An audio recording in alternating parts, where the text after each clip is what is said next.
Assalamualaikum warahmatullahi wabarakatuh. Halo Sobat Misteri Sunyi Mencekam. Bagaimana dengan kabar Anda hari ini? Mudah-mudahan fine dan selalu dalam lindungan Allah Subhanahu wa Ta'ala. Jumpa kembali bersama kami, channel yang setiap hari selalu menyuguhkan cerita-cerita misteri yang menarik untuk Anda simak. Edisi cerita misteri kali ini bercerita tentang seseorang yang sedang menunggu orang sakit di rumah sakit, dan di sana bertemu dengan seorang kakek yang misterius. Kira-kira seperti apa misteriusnya sang kakek? Langsung saja kita simak sebuah kisah nyata misteri yang berjudul Bertemu Kakek Misterius di Rumah Sakit. Kejadian ini terjadi 10 tahun lalu, tepatnya di tahun 2013, di mana aku yang harus dirawat sebelum menjalani operasi karena penyumbatan pembuluh darah di kepala bagian belakang. Aku yang waktu itu masih bekerja di salah satu perusahaan retail dan ditempatkan di kota yang gak terlalu jauh dari rumahku. Butuh waktu 1 jam untuk sampai di tempat aku bekerja. Awalnya sakit yang aku rasakan itu gak terlalu parah. Cuma karena aku yang terlalu diporsir membuat penyakit ini semakin parah.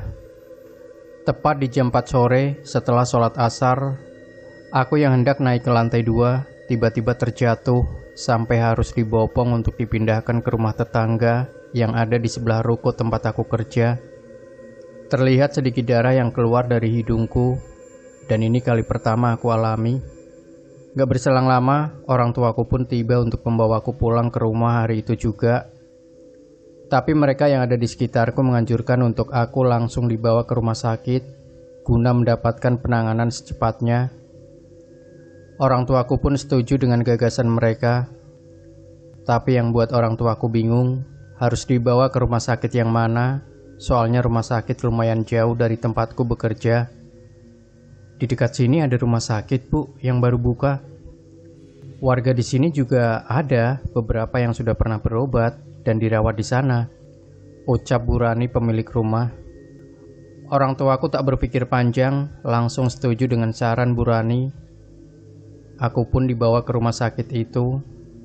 Ternyata benar, cuma butuh waktu 30 menit untuk sampai di rumah sakit ini. Aku yang masih lemas hanya bisa melihat sekitarku sambil didorong menggunakan kursi roda menuju ke lantai 2 menggunakan lift khusus pasien.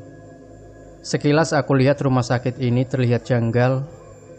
Selain sunyi dari aktivitas seperti rumah sakit yang lainnya, aneh aja karena auranya nggak enak banget. Bahkan yang terlihat hanya beberapa suster dan perawat yang duduk di bagian pendaftaran dan cleaning service yang lagi bersih-bersih.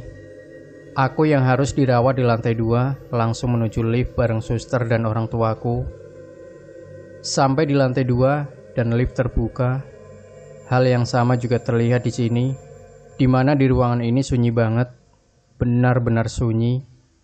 Hanya ada beberapa orang dari keluarga yang juga dirawat di sini. Aku yang masih menunggu suster merapikan tempat tidur yang bakal aku tempati. Aku berbaring di salah satu tempat tidur yang ada di depan posisiku nantinya. Tapi suster langsung memarahi aku, karena itu merupakan tindakan yang dilarang, karena ada mitos yang berlaku bagi rumah sakit ini. Aku dapat ruangan paling pojok yang bertuliskan kamar mawar.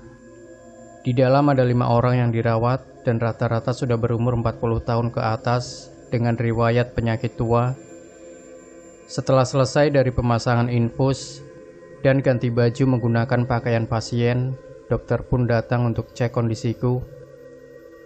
Dia raba kepala bagian belakang dan dia bilang ada pembekuan pembuluh darah dan harus segera dioperasi.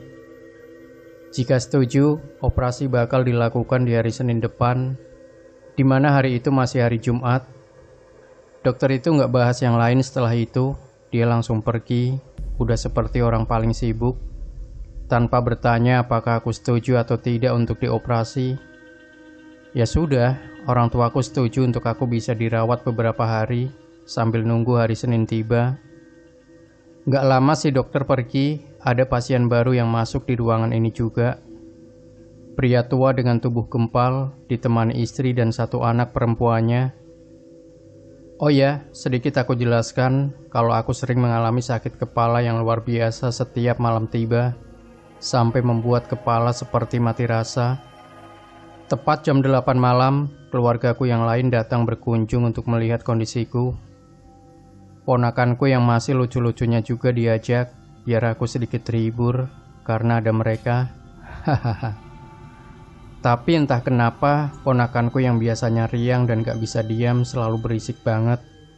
Ini hanya diam terpaku di pangkuan ibunya. Saat ditanya kenapa, dia cuma diam sambil menggigit jari manisnya. Bahkan tiba-tiba dia memalingkan wajahnya dan menutup matanya ke arah ibunya. Aku yang belum curiga sama tingkah dia hanya menganggap dia lagi capek atau gak suka datang ke rumah sakit. Gak lama setelah basa-basi dengan orang tuaku, mereka pun pamit untuk pulang ke rumah. Aku yang pengen nganterin mereka sampai di luar gak dapat izin dari suster yang kebetulan datang untuk memberiku obat untuk diminum. Aku yang masih juga gak sadar ada apa sebenarnya, mengikuti permintaan si suster ini. Orang tuaku yang menemani sampai ke lantai 1, begitu aja ninggali aku di dalam kamar ini. Mana gak ada teman cerita lagi. Iseng-iseng aku coba ngobrol sama pasien yang ada di depanku. Ada bapak yang sudah terkena diabetes, dan ada istri anaknya duduk di samping tempat tidurnya. "Bu, udah berapa lama di sini, Bu?" "Kami sudah 4 hari, Dek, ada di sini." "Kemarin kami sudah pernah datang ke sini, Dek. Tapi entah kenapa bapak kambuh lagi dan minta dirawat lagi di sini." "Oh, begitu ya, Bu," ujarku. Ayah dan ibuku pun tiba di ruangan ini lagi. Kulihat jam sudah menunjukkan pukul 11 malam. Orang tuaku menyuruhku untuk segera tidur supaya lekas sembuh, tapi aku belum bisa tidur. Kubiarkan orang tuaku terlelap di sampingku menggunakan tikar yang dibawa dari rumah. Aku yang belum juga bisa terlelap berusaha membuka jendela yang ada di belakangku. Entah kenapa aku seolah pengen banget buka ini jendela. Aku terkejut saat aku buka jendela. Terlihat di rumah sakit ini dikelilingi rawa dan tanaman liar dan jauh dari pemukiman. Banyak pohon tebu berjajar di bawah, tepat di belakang rumah sakit. Pasien yang ada di depanku kebetulan juga belum tertidur, tiba-tiba menanyakan sesuatu padaku. "Kamu lihat apa, Dek?" "Aku lihat rawa, Bu." "Kok bisa rumah sakit ini di atas rawa, Bu? Dan apa benar rumah sakit ini juga baru dibangun ya, Bu?" "Iya, kamu benar, Dek. Dulu tempat ini adalah lahan kosong yang terbengkalai. Sampai pemilik rumah sakit ini membangun rumah sakit di atas lahan ini." Lagi asik bicara sama si ibu ini, aku lihat sosok kakek dengan pakaian serba hitam lewat di depan ruangan kamarku sambil membawa alat kebersihan. Masa iya jam segini masih ada cleaning service? Pikirku. Sudah, kamu tidur saja, Dek. Nanti semakin gak bisa tidur kamu, karena waktu semakin malam, ucap si ibu. Aku mengikuti saran ibu ini. Aku pun terlelap terbawa suasana malam dan angin yang semilir dari luar jendela. Tepat jam 8 pagi, suster datang seperti biasa untuk memberi sarapan dan obat penghilang rasa sakit sementara yang udah aku konsumsi 3 hari ini. Begitu juga pasien yang lain yang dicek bergiliran oleh suster-suster ini. Tapi entah kenapa, pasien yang ada di depanku gak diperdulikan sama sekali. Apa coba yang menyebabkan dia gak diperiksa juga perkembangannya? Apa karena mereka sudah dapat giliran pemeriksaan lebih dulu sewaktu aku masih tertidur? Mungkin saja iya kali ya. Aku yang udah risih banget karena 3 hari hanya berbaring di tempat tidur, meminta bantuan sama orang tuaku untuk menuntunku ke kamar mandi yang ada di ruangan ini juga, agar aku bisa membasahi badanku biar lebih segar. Selesai bersih-bersih, aku kembali di ranjangku dan melihat kondisi di luar seperti biasa sampai waktu malam kembali tiba. Aku yang masih deg-degan nunggu besok karena bakal dioperasi, terus ngerasa gelisah. Entah apa yang buat aku gelisah banget malam ini, gak seperti malam sebelumnya. Di jam 11 malam yang sama, semua sudah terlelap, begitu juga orang tuaku. Hanya tersisa aku dan pasien yang ada di depan ranjangku. "Nak, Lebih baik kamu pulang saja dari sini. Jangan kamu lanjutkan niat operasimu. Kamu masih muda. Lah, kenapa tiba-tiba dia bicara begini? Pikirku. Loh, emang kenapa, Bu? Kok ibu bisa bicara seperti itu, Bu? Tidak apa-apa, kamu ikuti saja saran saya ya, Nak. Aku yang mulai merasa ngantuk gak tertahan, langsung terlelap tanpa melanjutkan perbincanganku dengan ibu ini. Dan hari yang ditunggu-tunggu pun tiba. Tepat di jam 8 pagi, bukan suster yang menghampiriku, melainkan si dokter cantik yang kemarin juga menemuiku di hari Jumat. Nah, hari ini kita bakal melakukan operasi pemotongan pembuluh darah kamu. Tolong dipersiapkan semuanya. Operasi bakal kita lakukan di jam 11 nanti. Dok, bentar deh. Saya mau nanya sedikit sama dokter. Emang resiko dari operasi ini gimana ya? Dengan lugas dia menyampaikan resiko yang bakal aku alami di hadapanku dan orang tuaku. Resiko pertama, kalau proses ini berhasil, kamu bakal mengalami lupa ingatan untuk beberapa waktu. Tapi jika operasi ini gagal, maka nyawa kamu tidak akan tertolong. Ya, kita berharap dan berusaha lakukan yang terbaik buat kamu. Sedikit senyum dia perlihatkan, seolah menenangkanku dan orang tuaku. Apa dia kira ini main-main ya? Kedua risikonya nggak ada yang enak didengar. Saat itu juga aku meminta untuk membatalkan operasinya dan segera pulang saja ke rumah. Tapi dokter melarang dengan alasan tidak bisa begitu saja membatalkan prosedur operasi. Yang dia takutkan, aku bakal mengalami rasa sakit terus-menerus jika tidak dioperasi. Tapi aku tetap maksa minta buat pulang. Aku yakin aku bisa sembuh sendiri tanpa harus operasi. Orang tuaku akhirnya setuju dengan ucapanku dan memaksa dokter untuk membatalkan operasi. Dengan wajah kesal, si dokter menandatangani berkas pemulanganku. Namun tidak semerta-merta aku diizinkan untuk meninggalkan ruangan ini. Aku harus menunggu keputusan dari pemilik rumah sakit ini, baru aku diperbolehkan pulang. Sembari menunggu keputusan dari pemilik rumah sakit, aku sampai tertidur hingga sore hari, hampir masuk waktu maghrib. Entah kenapa lama banget sampai hampir malam belum juga pihak rumah sakit memberi kabar dari keputusan pemilik rumah sakit. Sampai tepat di jam 9 malam, suster datang dan mengizinkanku untuk beres-beres dan pulang ke rumah.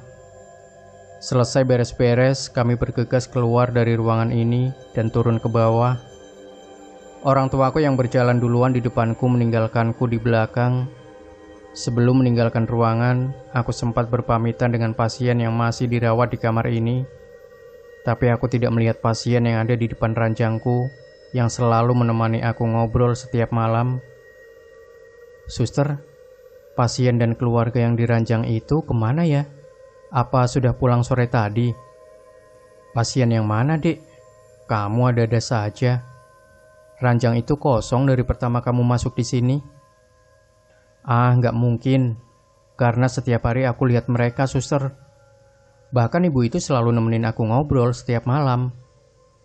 Kamu boleh tanya sama pasien yang lain, mumpung kamu masih di sini.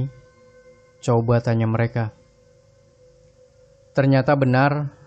Aku coba bertanya dengan pasien yang masih tinggal di sini kalau ranjang itu sudah kosong dari awal aku masuk.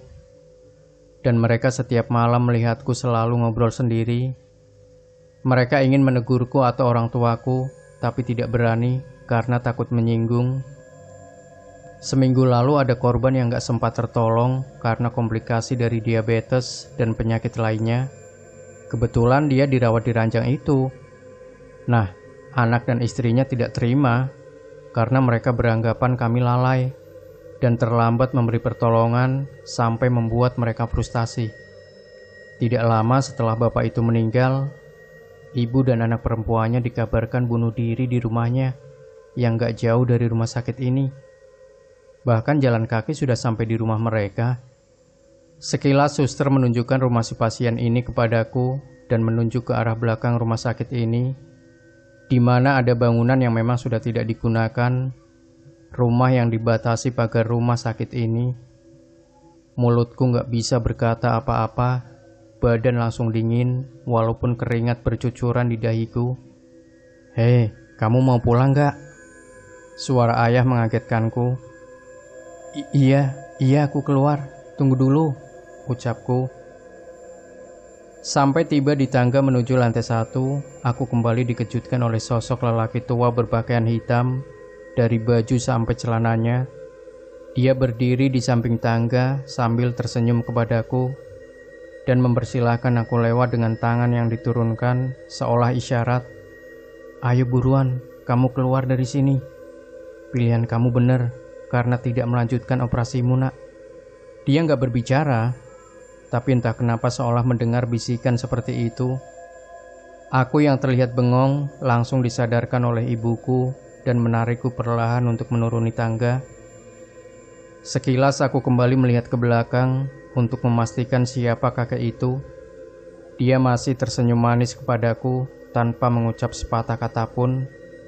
Dan aku baru sadar kalau dia sosok yang aku lihat di malam pertama aku masuk di ruangan mawar itu. Aku gak tahu siapa beliau dan kenapa dia baik padaku sampai mempersilahkanku untuk segera keluar dari rumah sakit ini. Siapapun beliau, terima kasih. Karena mungkin beliau sudah menjagaku selama beberapa hari ini. Demikian Sobat Misteri Sunyi Mencekam. Tinggalkan komentar Anda, like, share video ini, subscribe channel Sunyi Mencekam, dan nantikan terus cerita-cerita misteri terbaru dari kami. Wassalamualaikum warahmatullahi wabarakatuh.